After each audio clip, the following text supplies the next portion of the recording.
So at least we realized it early on this time. You get no countdown. You get no nothing. If Oz didn't put that up there, who knows how long we would have went without hitting the live button. We went 18 minutes the first time, like without knowing did that. And you went on a tirade, which was epic. That only did I? Saw. Yeah, you were just like, I forget what we were bitching about at the time, but you were going. And I was just going. It was a great tirade, but it was and it wasn't even live. Yeah, it was awesome. just for me. Great, yeah. Well, it did the thing where I hit. So like on the program we use StreamYard, you have to hit go live, and then it makes you hit it again. But like every once in a while, you can hit it again, and it spins, but then it doesn't take. But like, I don't know, 95 times out of 100, it does. It's fine. So yeah, I looked down. I'm like, yeah, because I saw someone said that we're late. Like Adam's being a smart ass saying, I'm saving the world. I'm late. I was actually early today. Yeah, I was saying we were on time for the first time in a while. I hit the countdown right at 9:00. For whatever, like the kids were really busy today. We were at the pool tonight, so they were exhausted. So they pretty much we didn't have softball or anything like that. Season's finally over. So it was like, yeah, this was an easy night. So I just came down. I had a cup of coffee, everything else. I'm ready to go. And we don't start the show live. We were talking about Steve's running around because the baby's coming. Now I don't feel like talking about it anymore. We already talked about it. We're on the sports. Yeah, we have to be on the sports. We made fun of my hair for a little bit. It's fine. But I did make fun of it. It's awesome. How do you get it to stand up like that? This is literally out of the shower.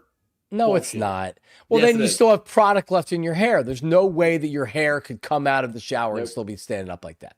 Nope. I do like the girl thing with the towel. Flip it up.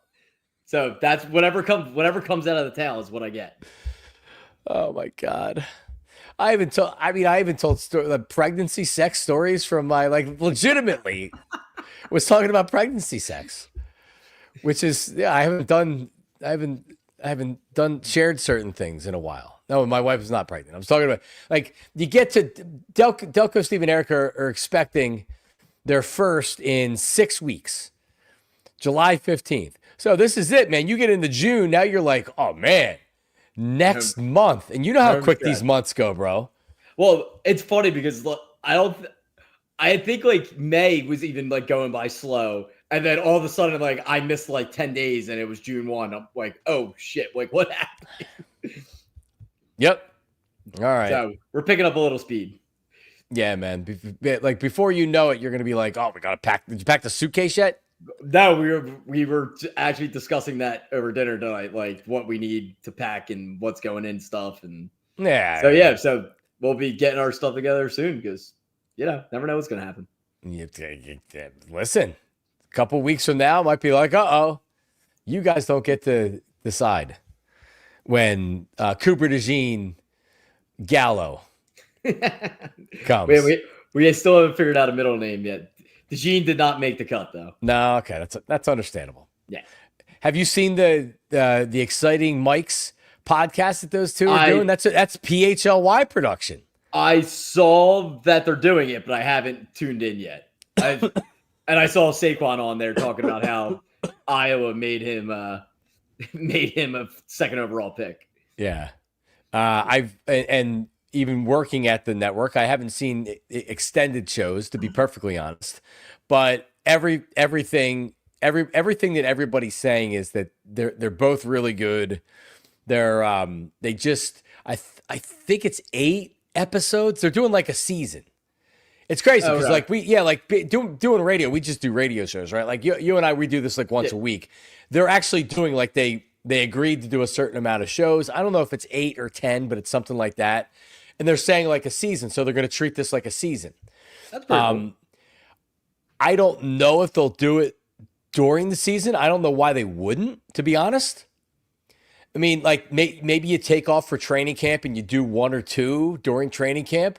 And then once the season hits, as an Eagle fan, I want to hear what these guys are saying. Why do a WIP player show when you legitimately can make millions of dollars off of yourself? Like, Eagles just won the Super Bowl. These are 2 young, obviously Cooper DeJean is more of the star than Reed Blankenship, but still, like, these are 2 white defensive backs that have a certain way about him. Cooper DeJean's unbelievable, man. Like I don't know what to say about this dude. And it's like they were handed like a gimmick already with like their nicknames. So it's like they didn't have to come up with that. It's like, all right, cool. Like let's just run with it. Let's just do our thing. It's so natural. Cooper DeJean's he could dunk on a 14-foot basket. This dude's got ups. He's nailing threes. He's 21 years old.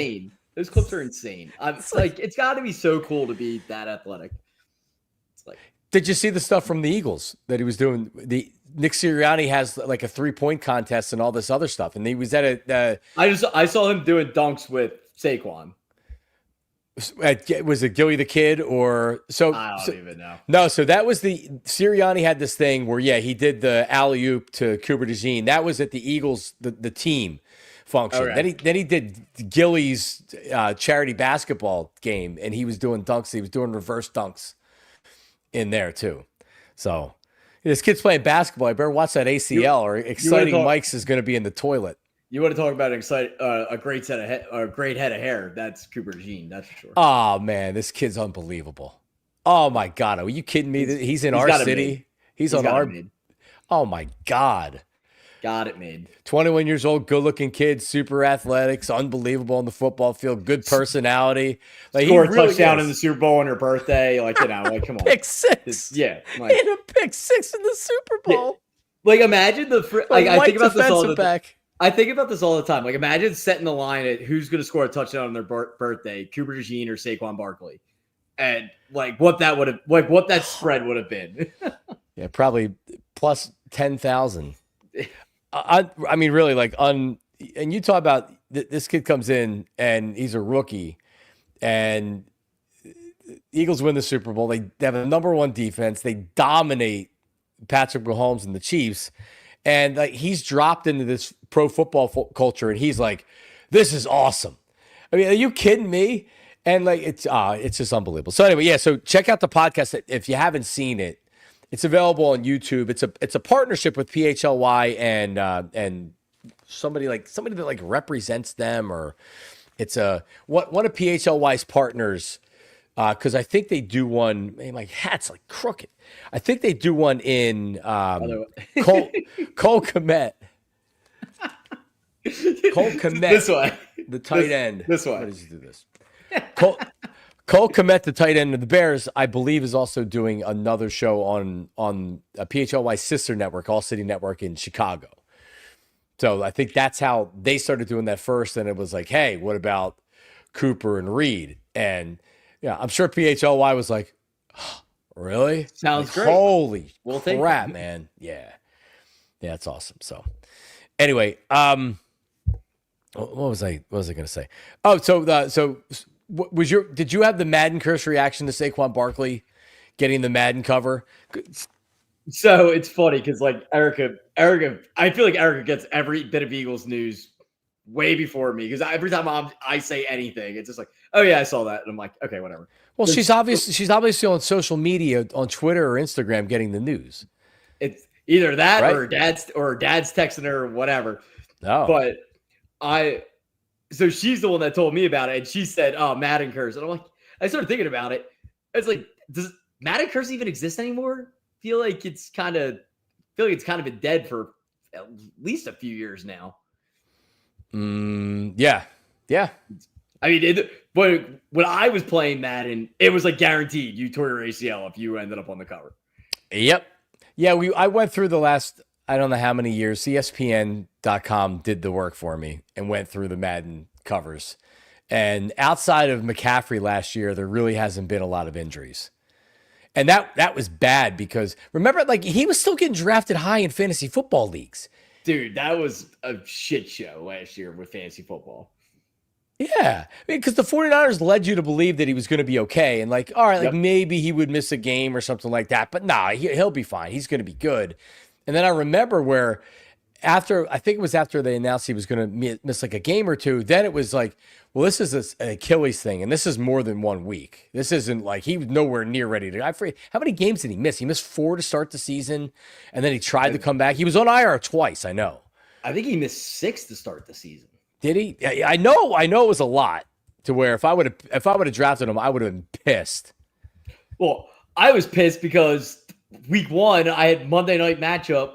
I had Brees Hall versus CMC, and I was just like, all right, awesome, like great. Then next, the dude already had Mason in his on his bench, and somehow Mason beat Brees Hall by like 2 points. He was And good. that was the difference in what our score was. I was like, Wow. wait, all right, I got Brees Hall against the 13th round pick, and I lose.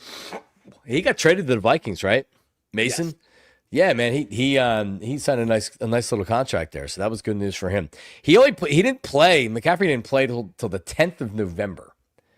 Whatever week that was. So that you're right, that's significant into the season. And he played 4 games and then he went back on the IR. So we'll see what he looks like this year.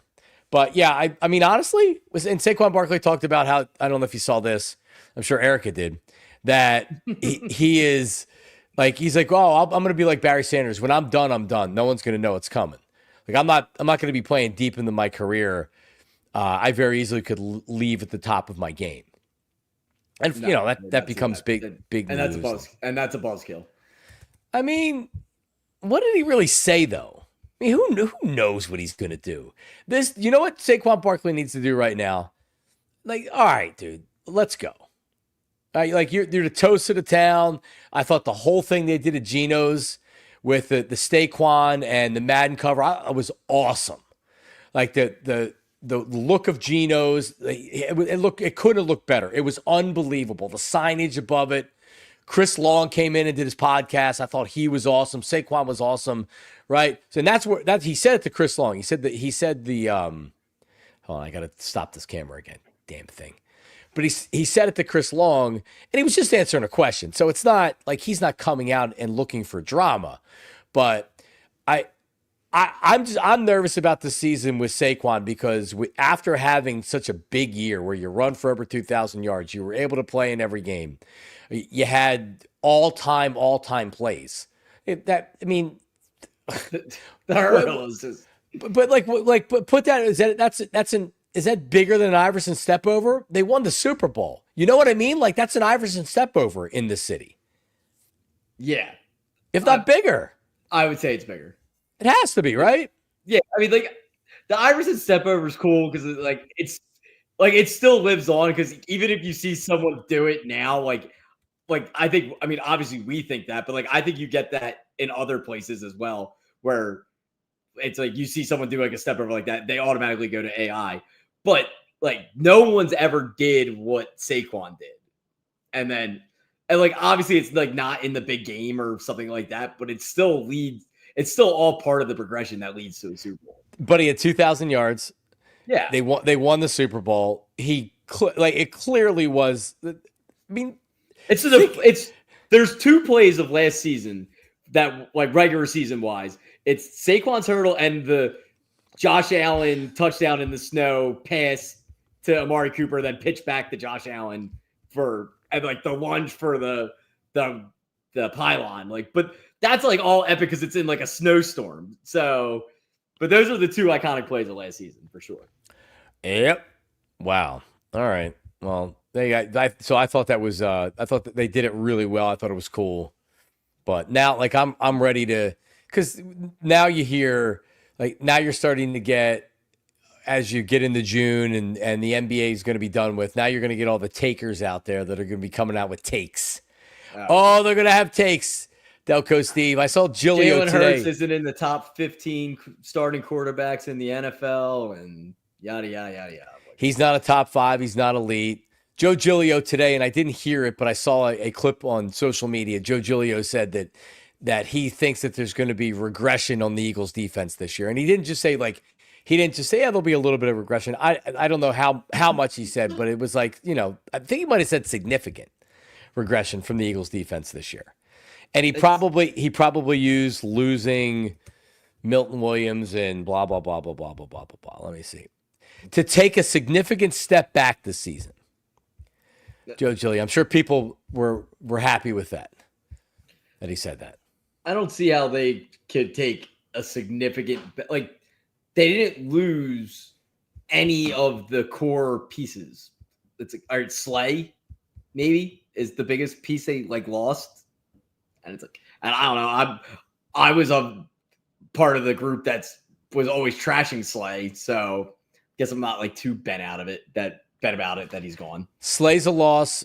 Obviously, like Milton Williams and Josh Sweat, they're two good players, but that doesn't mean that you can't pick up for that, right? Like, yeah, but they weren't like 90% snap players for you. Like, no, yeah, like they're good, like 100%. They're good players. Would I want them on the defense still? Of course I would. But they're 50%, 70, 60% players, and that's the way they want it to be. So if you have a guy that steps up into that role, it's amazing. Here's the other thing, and I like you forget what the Eagles did in the offseason with addressing the edge position, because they trade Bryce Huff. Somehow they're able to get a 4th or a 5th round draft pick out of Bryce Huff and end up saving some money. But like they signed Josh Uche, who has been, when asked to be a full-time edge rusher / defensive end, he hasn't been that player. When used in a situational role like the Eagles plan to use him in, like that could be a dangerous weapon. And then who was the other? See, I don't even remember who it was. It was a kid from the Giants that was. Yep. Another Georgia kid. Ojulari. Aziz Ojulari, who had 6 sacks last season. Right, like Josh Huff. Did Josh Huff benefit from playing on a really stacked defensive line last year? Yes, right? Josh Huff didn't benefit. Josh Sweat. Sorry, someone had Josh Huff in the thing. Josh Sweat benefited from being on a really good defensive line, right? So why wouldn't Jalix Hunt this year? Why wouldn't this player that they signed? Why wouldn't that player that they signed? You still have Jalen Carter. Jordan Davis, according to everybody, is coming in the best shape of his career. You got the giant white boy from Nebraska too. Ty Montgomery, rookie. You have Zach Bond is back. Who did they add at linebacker? I don't even. That's what I'm saying. I don't even remember now. Like it feels. Let me see. Linebacker. What? No, they drafted the first round pick. Jahad Campbell, who isn't going to be ready to practice until August. Vic Fangio had said. Yeah, and I agree with you. Slay could be a big loss because you don't know how Keely Ringo is going to be. And if Keely Ringo isn't the answer, now you're looking at a guy like a Dory Jackson, who's kind of a journeyman at this point in his career, but he's experienced, so it's good that you at least have him. So yeah, like you're a little bit concerned about the quarterback position because you know what you're going to have with Slay. But does that mean that it's going to take a significant step back? I'm with you, Delco Steve. Unless there's significant injury, or I mean, that's the only way I could see it. Either injury or the guys hate each other because they won a Super Bowl and everybody now is against each other and they're fighting in the locker room. That's the only ways I can see this defense going backwards big time. And who's to say that Howie doesn't, garbage pick another like CJ type player like he has pretty much the last few seasons? It's a good point. Yeah, there's a couple edge rushers on that are still available out there, 2 veteran guys. So I'm sure there's maybe enough. Well, here's what you do. Now you see him at the beginning of training camp, and if you like what you see in training camp, then you're not worried about it. If it's like, you didn't like what you saw in OTAs and you're like a little bit worried about it, now you start investigating and looking around. So, man, Howie Roseman knows what the hell he's doing. You can't thanks, Fileman. You can't hide from the camera. See what I mean? And we'll take it off. I guess I gotta go right to the thing. No, AI tracking off. All right, I think it's off. There you go. Do your thing. Oh, well, you came back for it. Dude, how do people on live TV? I guess it's because they're only talking for like 8 to 10 minutes at a time, and they have a commercial. When they're sick like this, what do they do? I think they get the next guy up. No, but you got to work through it. When I'm on the radio, you turn the microphone off and you spit into a cup or you blow your nose, or you just blow your nose on the air. Nobody cares. You can't do that on TV. No, absolutely not. I don't know. Whatever. A couple things. Our buddy Bill Colarulo, the new host of 97.5 The Fanatic, Unfiltered, with Ricky Bo and Colarulo. I saw people were talking about it in the chat, so if you want to get more comments in there now. That was right when we didn't realize we didn't start the show, and then we started the show. So so Bill Colarudo with Ricky Bo. What are your thoughts there, Delco Steve? I mean, I love Bill, so it's got to be better than the greatest show ever. So The greatest show ever? Yeah, Bill's gonna kill it. Bill, I mean, it'll be curious to see how he competes with WIP, but I think he's the best option they've had there. Since Mike left the first time. Oh yeah, for sure. Yeah, no, Bill is Bill's less than 2 years away from being a lawyer. That story was awesome. He had no experience. He had no experience other than being a sports fan. I don't think he really listened to sports radio before he decided that this is what he wanted to do. So I remember Bill reaching out to me. So we have a mutual friend, my buddy Jeff Moore, who used to be an account executive back in the day in the Fanatic. We were both like kind of young coming up together. He's been working at iHeart for, I think he's been running iHeart the last 10 years. So he's the market president in Philly of iHeart. And Bill and Jeff go to the same golf club. So they play golf together. They know. So Bill had said, hey, connect me with some people. Let me talk to some people. So Bill reached out to me, you get people reach out to you all the time. They're like, I want to do it or whatever. And I'm like, nobody ever does it. But he started doing a podcast, a football podcast, and he was booking real guests like Merrill Reese, and he was putting it out on social media and cutting it up and putting it on YouTube. And it was like, holy crap, he's getting legit views. He's really good. Then I went on his podcast and, I not that I helped him along in the process, but so then he was able to get into Fanatic, and he was doing weekends there. He was doing Saturday and Sunday mornings, and he was killing it. And it's like, dude, you're so good. And then he sat in for Tyrone. I remember when he was in for Tyrone for a week. Tyrone was on vacation or something. And I just remember the people that I know that still work over there were reaching out to me being like, that's a better week of shows than Tyrone's ever done. And everybody, the salespeople were saying it, everybody was saying it. And I'm just like, yeah, I know. Everybody knows that it's a matter of time. And that's probably when Tyrone's fate was sealed, was like, this guy's really good. Yeah. Successful lawyer, had his own firm. Now he wants to get into sports radio. In a year, he's better than a lot of people on the air. So I'm excited for him. He's really, really good. And we've had conversations, and I'm like, listen, now it's about developing Ricky. Because I felt like when I listened to best show ever, was Tyrone yelling and Ricky not wanting to engage him. And Silvana talking more than Ricky because Ricky doesn't want to engage the conversation because Tyrone just wants to yell at him. And it's Bill's job to set Ricky up and let him go crazy over the Phillies and whatever else he wants to go crazy about. Right? Marks and Reese was successful because Ike is the star. I gotta set Ike up. I gotta let Ike be Ike, and then I gotta add what I add. But and that's what Bill has to do. He has to develop Ricky because Ricky hasn't been developed. And he can do it, man. I'm telling you, I can't wait to see what the show is like because, like you said, Steve, I mean, going up against a really good show at WIP that has monster ratings. So, I can't say I've listened to Ricky too much, but does he know other things outside of baseball? I feel like that's hard. Having Ike be the guy, and hypothetically speaking, if Ike didn't know anything about anything else besides football, that works because you could drive a lot of your conversation around football. But if Ricky doesn't know the other sports as well, it's kind of hard to drive the conversation around Ricky when he's like, oh yeah, my main thing's Phillies. Well, you're only talking about that 4 or 5 months out of the year. You know me. I listen to radio all across the country, and there's one particular show where it's a former NFL player, Scott Zolak, up in Boston, and he's developed himself that he can talk about all the sports, right? You're right. You'd much rather have a football player because if they can just talk NFL and then they're a C-level talent on all the other sports, he can still talk NFL. Right. And he can give you the player's perspective. Ike is special and is the best. He's got all of it. Well, he's a better fan. He's a bigger sports fan than me.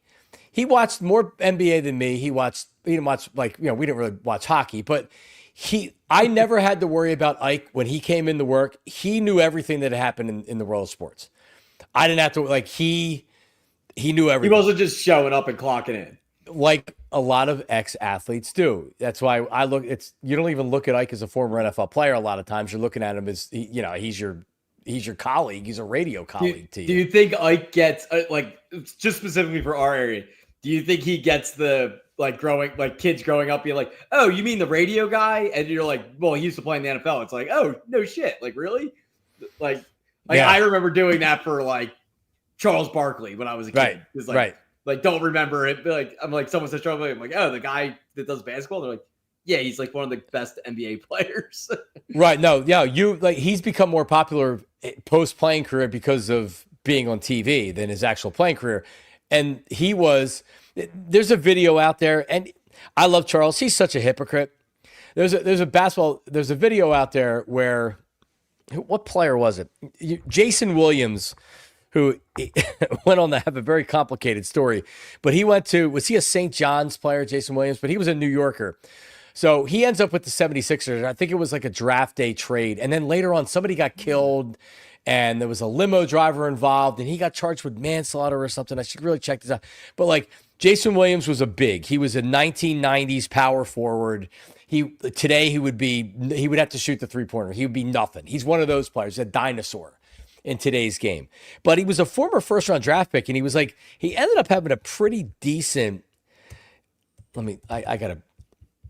It's Jason Williams, Jason with a Y, Williams. And yes, he was charged with the accidental shooting death of a limousine driver. He pled guilty to aggravated assault 8 years later, and he served 27 months in prison. That's not the story. But that's what you think when you hear of him. The story was, and he tells this, and then I saw it where Charles Barkley confirmed it, where Charles didn't practice. He would sit on the stationary bike and eat McDonald's. And he would yell at him while he was on the stationary bike. He would yell at the players practicing. And then they cut to Barkley. Someone spliced it together and put it up on Instagram. So Jason Williams is telling the story about how Charles Barkley never practiced because he's eating McDonald's hotcakes, and he would wrap them up and he would put like the sausage inside of it and he would eat it like egg McMuffin. Like a little taco? Yeah, like a taco. I think that's what they said. And then Barkley confirms the story and said Moses Malone and Dr. J and those guys never practiced. So like that's the way he was taught, was to never practice. Do you imagine if one of the stars of this league was on LeBron was on a stationary bike eating a friggin' McDonald's big breakfast, what Barkley would have to say about that? Oh my God. Yeah. He'd be, he'd be popping off. Which makes him great. But that's what Charles did back then. He was an unbelievable athlete. I mean, it's 100%. It's like I talk about this all the time. Like I have a buddy that will incessantly be like, LeBron's better than Michael Jordan. I'm like, all right, well, imagine if Michael Jordan wasn't a degenerate gambler, drinker, smoker, and actually gave a shit about his body and trained like LeBron. Then what would the conversation be? It's like, or like if like MJ played in today's era. And did like all the things you're supposed to do to have be in shape. It's just completely different world back then. Completely different world. The stars didn't practice. I remember Baldy, and I've heard it from other players too. Reggie White wasn't this player in practice that was like, Reggie, calm down, man, save yourselves for the game. He wasn't doing much practice during the week. He was saving his body. He's not, as long as you're not out if you're not out drinking and smoking and everything. Iverson's problem was he was drunk at 3:00 in the morning the night before, and that's why he was late for practice. He's an alcohol problem. So I'm sure there's a lot of guys like that. Yeah, Jason Williams bounced around. He did play for the Nets. He was drafted. I forget how he was drafted. You know, like the NBA, you get drafted by one team, drafted by the Suns, and then traded right to the Sixers. And like what we did with Kel Bridges. Yeah, exactly. I don't even know who they would have gotten in that trade or would have given up in that trade. So anyway, there you go. That's the So Colarulo and now Mike Missanelli. They will be searching for a replacement for Mike Missanelli. So my question is, how much longer does Mike go? And what's going on with Mike? Is he quitting? No, to my knowledge, he's not quitting. No. So Colarulo goes to 2:00. Mike gave him a replacement with Mike. A replacement with Mike. Yeah. Mike's going to need a co-host. I'm thinking Nothing. Sorry. I'm just an idiot. Well, I mean, I guess he could have walked away, but he's to my No, knowledge, he is not. No, like when you said we're looking for a replacement for Mike Missinelli, I'm like, wait, like not his partner. I'm thinking like he left. Yeah, no. Someone was saying Josh Innes for his. Oh my God! Yes, I want that. RJ Lawless, who just looking at his comments seems to know a lot about radio because he was talking about Kathy Romano, etc. Yeah, 10-2. I am currently very happy at PHLY. So, yeah, I mean, anything could happen, but currently, did you see the video clip of what's her name from Fox, the one who was at the Taylor or whatever her first name is, like popping off about Aaron Rodgers not being at OTAs and stuff already? Oh, Joy Taylor. Yeah. Yeah, she's a stone idiot. Yeah, I mean, she is. And you know what? Like, and here's the problem. And she, honestly, like, I killed her the next day on Philly with John Marks. But as you should. Yeah, just watching the entire thing and seeing Paul Pierce's reaction and like Keyshawn's like trying to like talk to her and she's just not having it. Not on the team. And then he's just like, you can just tell both of them are like, oh my God. It's probably pretty stressful on that set right now, considering what's going on with Joy Taylor and how she got caught banging Acho and the executive, and she got suspended. And there's talk that her contract isn't getting renewed, which seems pretty legitimate to me. So I'm sure things aren't great on set right now. And she looks like she's totally freaking stressed out. And trust me, with a show like that, they're telling them what to say. These producers are coming up with takes, and these idiots are out there trying to execute the takes. Period. She did not do it well. And she said, no, I mean, and I didn't hear the context of it, so I didn't know if she was saying that he should sign because the idiots that tweeted out the clip really hung her out to dry. They should have never put that out there. They thought they were putting this great clip out there. It's like, oh, she's crushing Aaron Rodgers. She sounds like an idiot. If you didn't hear it, she's killing Aaron Rodgers for not participating in OTAs. He should be there with the Steelers. He should be there. Like, what is he doing? He doesn't even know the streets. He doesn't even know how to get to the facility. He's not a member of the Steelers, so he can't participate in OTAs. Oh my God, dude, it was so bad. And then the tweet, honestly, the tweet made it much worse because this was I said. Are they putting this out there to make her look stupid on purpose? I hope that's the case. Honestly, that'd be great. Yeah, man, she's brutal. Yeah, I've when she was on with Cowherd for a while, and I thought she brought that show down. Jason McIntyre, who I don't really like, but he's so much better than Joy Taylor was. He tweaks Colin a little bit more than I think he should, but it's a much better show without Joy Taylor. By the way, did you see my Game Time commercial that I have out there? I did. I saw it like in the middle of something, and I was like, oh, I got to go back to that. And then by the time I went back to it, it was gone.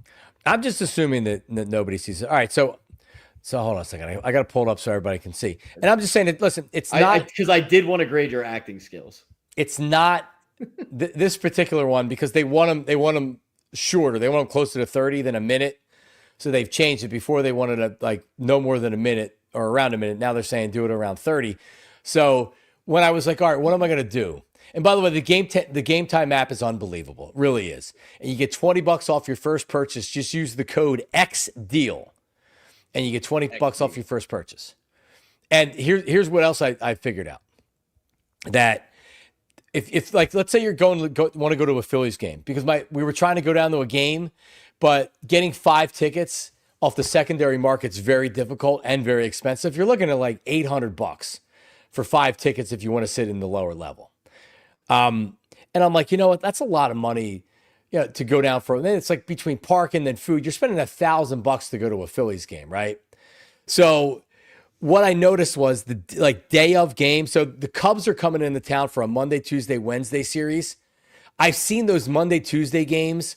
The day of the game, as you get to like noon, that price drops significantly because people are like, all right, there's no demand for these tickets.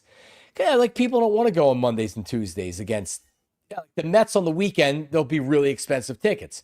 So if you're looking for Cubs on the weekends would be good, but right, Monday, Tuesday, right, I'm good.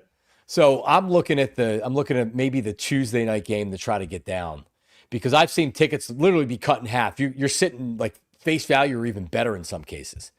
But anyway, all right. So let me pull this up. So this is for the Game Time app. Hold on, I gotta pull this up right here. All right.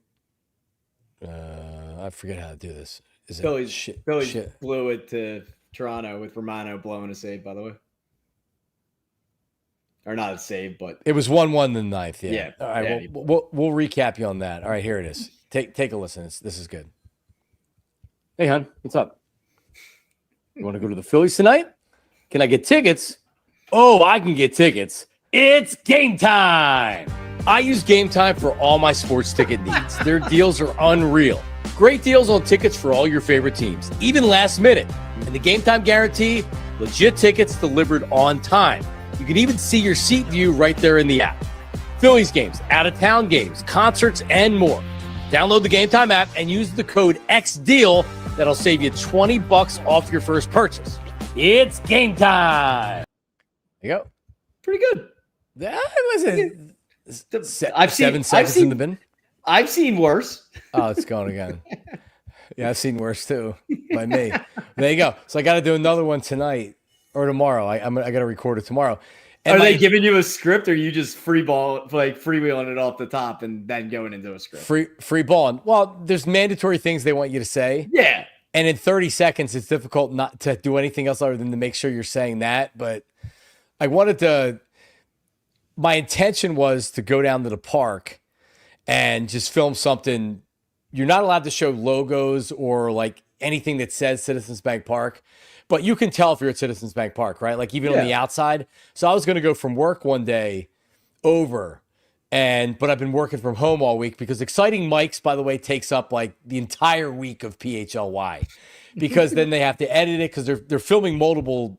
Well, this week I think they're filming multiple shows. So there's a lot of work that goes into it. So anyway, there you go. So yeah. So and if you want to use my code, just go to my Twitter page at John Marks Media. Click on the link. XDeal is your X Deals. There it is. There it is. What else did we? Oh, so Phillies lose. Jordan Romano pitches the ninth inning, and he gives it up. 2 hits and a run. What was the? It was a single, and then Vlad scored. All right. Jeff Hoffman got the win. He came in and got out of the top of the ninth inning. I know we talked about this. What did Hoffman end up getting money-wise from Toronto? I think it was like 3 for 30. He's been bad recently, by the way, Jeff Hoffman. Real bad. His ERA is almost 6. Oof, missed that. I guess I don't know. I feel like I went out. We went to Charleston for Memorial Day weekend.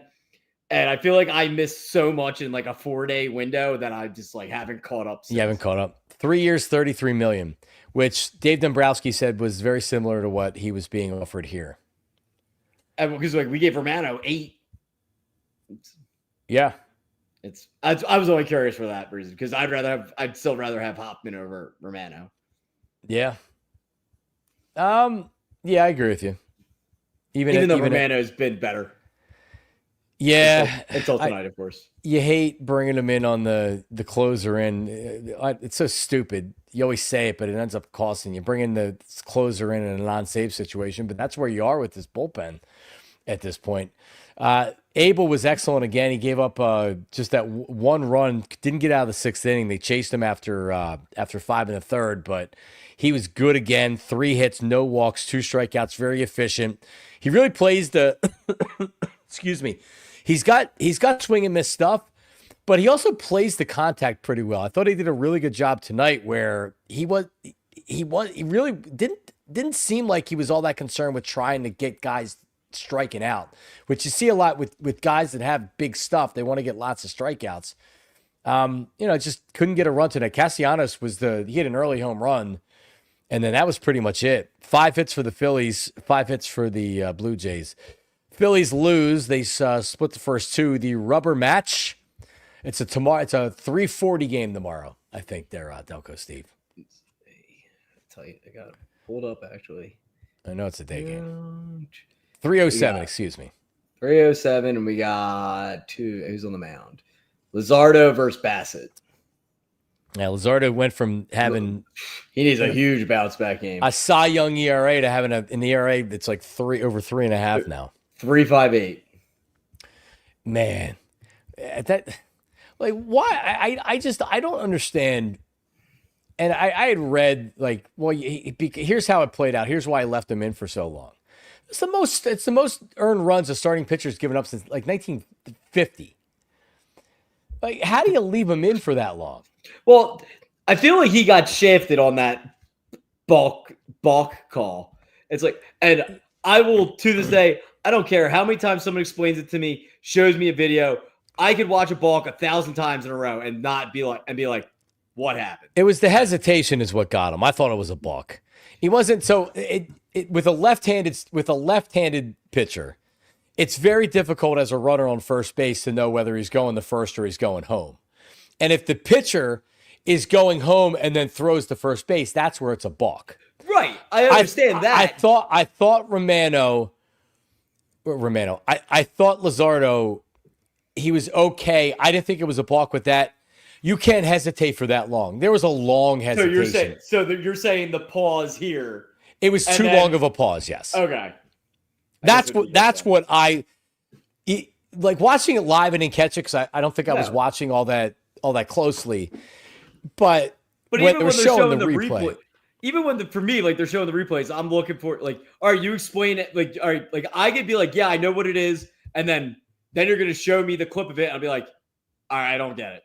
So, but like, I don't get how they're talking, like in the retrospect of that game, they're talking about how the third base called it.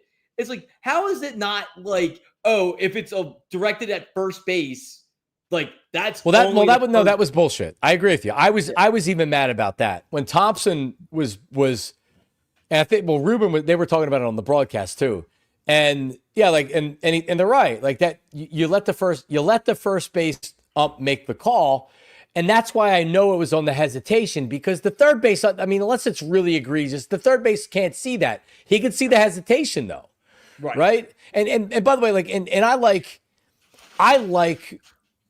Ruben, but like he kind of does the broadcast of the service when he's not being objective about that. Like, he was wearing his Phillies panties when he was, you know what I mean? It was, oh, come on, like, no, it's all like, no, like it was a problem. Come on, man. Like, at least point out that may be what they're calling and disagree with it. He never once mentioned the hesitation. Not at all. No, it wasn't mentioned. I don't know if Tom mentioned it or not. And that's where I don't think so, because from my perspective, I don't understand it ever when it happens. So whenever it happens, I'm like trying to like cue in on it and see if I can figure it out. So right. So, like, if they were like, oh, the hesitation, I'll be like, all right, I see that. Like, that makes sense to me. Right. Well, they were like, oh, they think he went to home. I'm like, his foot never once was directed at home. So I don't know. So yeah, it's one of those weird baseball things. But I mean, at least that's how I saw it. But yeah, a balk. But so the point is, at that point in time, he's only at the four run first inning, and then I think he just unraveled at that point. He did. And it was just like, oh, well, there's 2 outs. Like, well, he'll get out of it. And then it just, he didn't get out of it. And by the way, one more thing on that. Rob Thompson asked the umpire to throw him out and didn't sell it at all. If you watch it, you see the ump say, you see the ump say, okay, he waited like a second and a half and then he threw him out. Because he didn't like, Rob Thompson wasn't like yelling at him and he was like, all right, that's enough. You're gone. Rob Thompson, literally, you could see him like, you got to throw me out. And then he threw him out. You got to get your money's worth, man. I'm sorry. You have to, like. What's the point of that? Because he's trying to show them that he's got their back and everything else. Like, with me, you have to. Just go out there and lose it then. Lose it. Just go lose it. Lose it. I could very easily lose it. Just fixate on why is the third base ump making this call. It's not his call. Your ump's an a-hole. Why is he making that call? I'm so tired of this horse shit. Blah, blah, blah, blah. You know what I mean? Like, no, they'd hold me back and they had to get thrown out. That's not Topper, man. He doesn't do it. As my buddy referred to him the other day, he's too Canadian. He really too nice of a guy. He really is. Larry Bowe would have been in handcuffs leaving that field. Larry Bowe would have been stealing first base and running down the dugout. All right, last thing. I ran into this morning. Not even really meaning to say it, but just kind of like talking about it. Let's get us some close-up shots here. So the Knicks fire Tom Thibodeau. Yeah, and I mean, it really is a very interesting decision by the Knicks, and I don't totally disagree with it. If it was an ownership decision, then I would totally disagree with it. I don't know. Yeah, you can't agree with James Dolan on anything. No, if Leon Rose decided we're not going to get further than this, we need to bring somebody else in, then I respect the decision because he's done. I mean, everybody says, "Oh, Tom Thibodeau, look what he did with the Knicks. Look what Leon Rose did with the Knicks. That's a pretty damn good team. Not taking anything away from Thibodeau. That is a good team." Between the two of them, they took them from mediocrity and obscurity to that. I don't know. I feel like like the upper echelon of the East, which I guess in the grand scheme of things isn't really saying anything because the West is just so much better. Yeah, but still. But they were nothing before both of them guys were there. They were a joke of a franchise. They've been a joke of a franchise my entire life, pretty much outside of the Carmelo Anthony years, which did they really even have a shot in any of those I think years? it's 25 years since they were in a conference final. Yeah, 99. All right. And it's like I can't get this mucus out of the back of my throat. The screen. It's just even worse because you're just like, oh, you're trying to get away. And then the screen's like, I got you. I don't even know why it's back on. Stop it. So anyway, Sorry, and go ahead, continue. No, and like Oz says, Knicks doing Knicks things. What are the Sixers doing, dude? Like, I love you, Oz. You know what the Knicks just did? Made it to a conference finals. You know the last time the Sixers made a conference finals? Been 24 years. 2001. Yeah. So, like, all right. Yeah. Yeah, they sucked for a really long time. The Sixers haven't sucked for that long, but they haven't been to a conference finals. So here's what I threw out there right now. Karl Anthony Towns is now everybody's blaming him defense, and I'm not. I love Towns. So you love him. I love Towns. All in on Towns. But doesn't he drive you crazy? His defense drives me crazy. He's like all over the place out there. It's not his defense that drives me crazy. It's just the total bullshit, like lack of effort fouls. It's just like, oh, a guy's going by you and you just grab his hand, and it's just like, and then freak out about it. It's like, what do you mean? Like, what do you mean? You're 7'1", your arm sticking out in the middle of nowhere, and someone else is running by and you just snatched his hand. What do you think the ref's going to call? They're not going to be like, oh, yeah, you can get away with that. Like, I don't know. That's the shit that frustrates me. I'm not going to get on any of these guys for defense in the NBA because there's maybe 20 guys in the NBA that actually play defense. Well, the problem is Brunson is a defensive liability. Karl Anthony Towns doesn't they're both defensive. It's hard to have two guys like that in the same starting lineup, unless you have guys that come off the bench and play significant minutes. Thibodeau used his starters so much. All five starters were in the top 20 minutes of the NBA. Yep, all five starters. So, Karl Anthony Towns, could they try to move him? There's a lot of talk that he's certainly being scapegoated. That doesn't mean that they're going to trade him, but still. Would you trade Joel Embiid for Karl Anthony Towns? 1 for 1. So let me connect the dots here. Leon Rose was the president of the Knicks, runs basketball operations. He was Joel Embiid's agent, longtime agent. And then him and it's Wes, not Wes Wilson, but it's Wes something, was his right-hand man who was kind of like his lieutenant that had the connections with the players and had the relationships with the players as well as Leon Rose did as well. But there was always the talk, and there were always dots being connected among the NBA insiders that Leon Rose was going to get Embiid. And they were trying to do that last offseason. Right. And then the Sixers signed him to the long-term extension, and it's like, all right, well, that's obviously not going to happen. It's a worldwide West. Thank you, Vince. Worldwide West. That's the guy. So, Embiid has a chronic knee condition. I'd be surprised if he outside of maybe 1 year you can cherry pick here or there. He's not going to play more than 50 games in a season, 60 games in a season, maybe. If you put Joel Embiid on that Knicks team, they could win a title next year. If they had a Joel Embiid that was healthy on the team this year, they beat the Pacers. Because you have Jalen Brunson who his usage is high. You don't have to over rely on Embiid. It's the best chance they would have to win is with Joel Embiid. All right. So is Cat for Joel 1-for-1? Yes, unless there needs to be another player thrown in there for salary purposes, but not a significant other player. It's 1-for-1. Karl Anthony Towns for Joel Embiid. I don't know. I feel like you're losing that trade so bad. Because Joel Embiid's a former MVP. He's the more talented player. He's been the better NBA player. How old is Cat compared to? Got to be similar, right? He's got to be younger. Not by much, man. Like he's 29. I think Embiid's 31.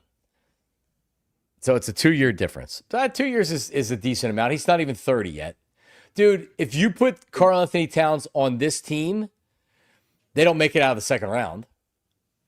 Sixers. No. If you put Joel Embiid on this team, you're not making it out of the second round. You have a better chance to make it out of the second round with Embiid, but then we're doing all the, if he's healthy. If this guy's healthy, right. If that guy's healthy, if Maxey continues his development, if the rookie does something, there's a lot of if. I feel like I'd rather just trade Joel. Like I said, I like Cat. Do I think I'm saying like I like Cat? I'm not going to sit here and be like, oh, he's a top 10 player in the league either. It's like, so there's like a difference in the two. But like, if I'm trading Joel, I feel like I want to just either like, I want to get out from it on like altogether sort of thing. Like if you bring in Cat, you're in the same scenario. But you're also not rebuilding. You have to retool. Yeah, you 1,000% have to retool because you have no defensive, like actual defensive players on the team at this point. I mean, Paul George isn't a defensive shutdown player whatsoever. But this is the problem: is they're built to lose. They're built to not win. This team's not going to win. So what's best case scenario for the Sixers this year? And I'll give you my answer before you give an answer. What's the best case scenario for the Sixers this year from a fan standpoint? It's to win a title, of course, or to go to an NBA final, right? Or to go to a conference final. But like, what's the reality? It's probably that they win a round, if that, and they lose in the second round. Do we all agree on that? The most likely scenario of a 76er season this year is capped out at losing in the second round? Yeah. Okay. But it's also probably the most open the East is going to be. But do you believe that they can win the East? Truthfully. As presently constituted? Well, what else are they going to do? I'm just saying, like, if you're telling me like you're running it back with Paul George, Embiid, whoever they drafted 3, and Maxey, and then like you look at the East, the Celtics are about to blow this up. Who knows what the hell happens with the Knicks, with whatever's going on there? You're going to have Indiana. Cleveland's probably going to run it back. Milwaukee's trading Giannis, so where's he going? Yeah, it looks like it.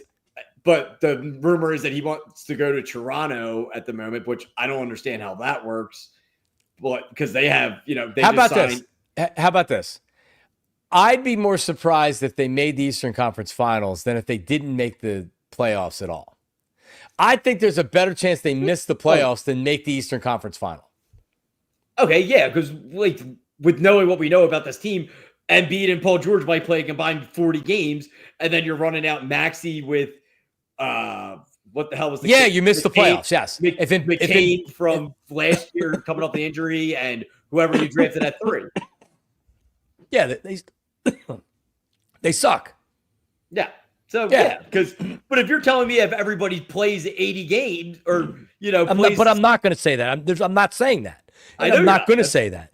So I agree with you. Missing the playoffs is more likely a scenario. But if these guys are healthy towards the end of the year and forming into a team, then I think they could do something. But we've seen that that's not going to happen with these guys because they can't stay healthy. So here's the worst case scenario for the Sixers this year. They make the second round of the playoffs. They're competitive, and they lose in 6 games to a better team. Let's say the Knicks or somebody like that. What do they do the next season? They run it back. They try to add to the roster. They say, oh, this feels like the Phillies when the Phillies went to shit. And it was like, well, Ryan Howard's going to regain his form this year. Jimmy Rollins is going to bounce back. Chase Utley's going to show that he's not in his 30s, he's in his 20s. Right? Like Roy Halladay isn't going to have a 6 ERA. The Phillies, and I remember saying it one year and then another year and be like, they're not going to get better. These guys are going downhill. This is over. Yeah. The worst case scenario is that. The best case scenario is they suck, there's injuries, and they blow it up because they'll have to blow it up. If this team wins 28 games and misses the playoffs and Embiid's hurt again and Paul George looks cooked, Morey's getting whacked and they're going to redo everything because that's what they need right now. It's what they need right now. They don't need let's try it again with Joel Embiid. He's done. I'm pretty sure we said this before when we got the third overall pick. Like, I would use 3 to get out from under Paul George and try and get something of value in return with that. Like a veteran player? Yeah. Like if you go to Utah and give up 3 and Paul George and whatever else you got to do to get Lauri Markkanen, sort of. Well, they're not going to do that. Why would they do that? They don't want that. They want Lauri Markkanen. Why? They barely played him this year because they wanted to suck for freaking Cooper Flagg. Which didn't work out. I know. So it's, now you have 2 players in the top 5 that you can build around. But are you keeping Embiid in that scenario though? I would love to figure out a way to get out from under Embiid, but I don't know how you do it. But, Karl Anthony Towns. Okay, fine. So Lauri Markkanen, Cat, Maxey, and we'll have 2 7-footers that play zero defense, and Maxey. They'd be the softest team ever. For sure. They would be. Let's do it.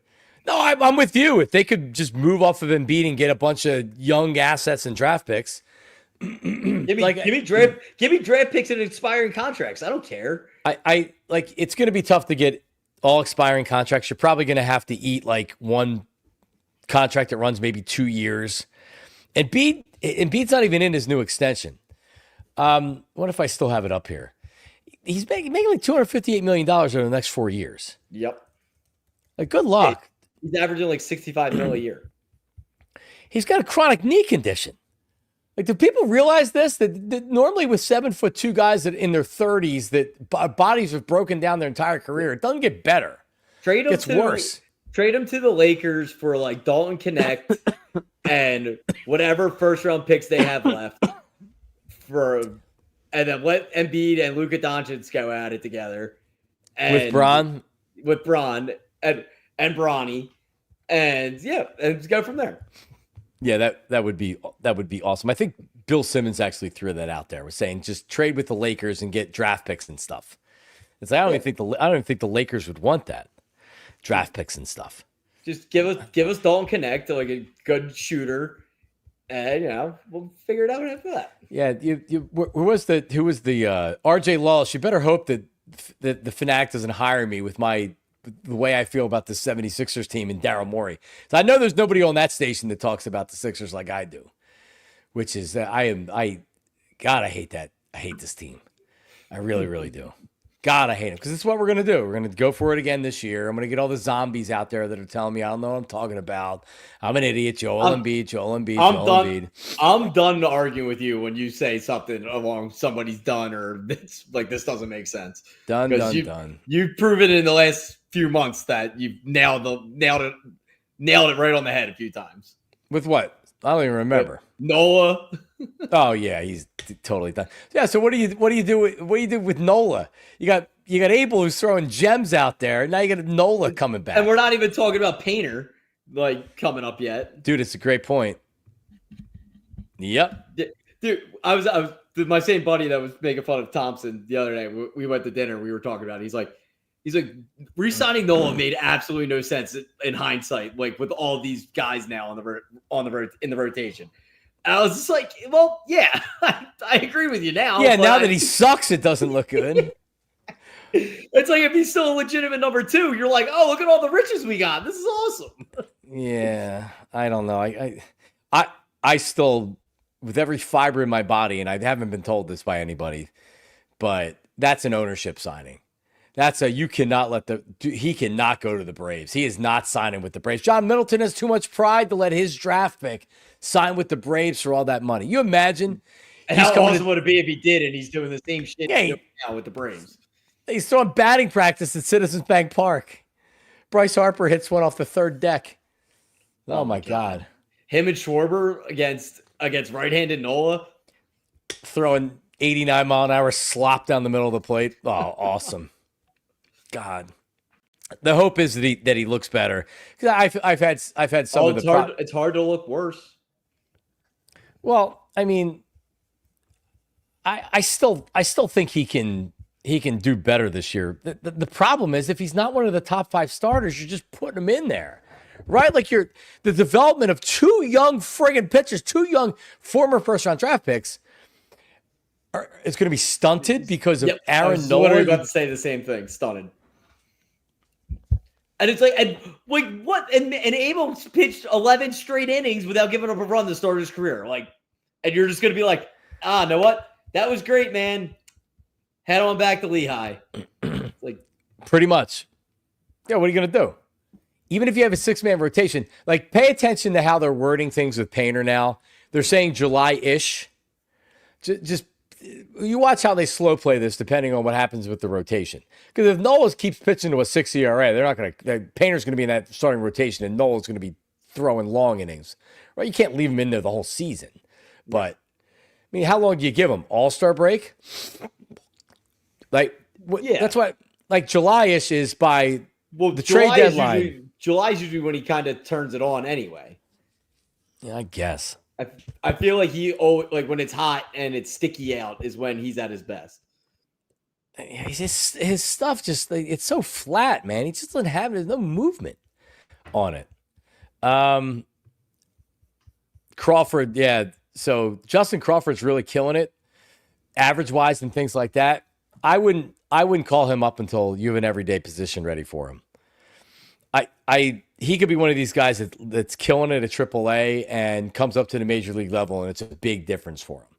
So they have too many outfielders right now. I bring up Otto Kemp and put him in left field. They need a right-handed bat. Justin Crawford's bat's left-handed. They don't need another left-handed bat on this team. They need a better right-handed bat than Weston Wilson. I would bring up Otto Kemp and let him be the platoon left fielder, is what I would do, and let him play some third base. I don't think they need another lefty right now, but we'll see. All right, Delco Steve, I got to go because my I don't need to see you call. Dude, this has been over a week now. By the way, my wife has strep throat too. I was about to say, you got strep again? Is this what we're doing again? So today I actually felt better. And I hadn't taken any cold medicine all day. And then tonight, I was like, I got to take something. I'm dying at the end of the night. So I don't know, man. Whatever. Yeah, but my wife has strep throat. She was away last week on business. Did you tell her she didn't have it? I told her she had it on Monday. She's like, it feels like I'm swallowing razor blades. She had 101 temperature. And she's like, my throat hurts so bad. I'm like, you have strep throat. And she's like, no. And I'm like, trust me, I've had it 3 times. If your throat hurts that bad and you have a fever, you have strep throat. And she waited till Tuesday and went, and she had strep throat. So, no, I was just referring to when she told you that you didn't have it when you had it. That might have been pointed out to her when she spent the entire day in bed. And I'm juggling stuff around. I don't blame you. I would have did the same thing. Yeah.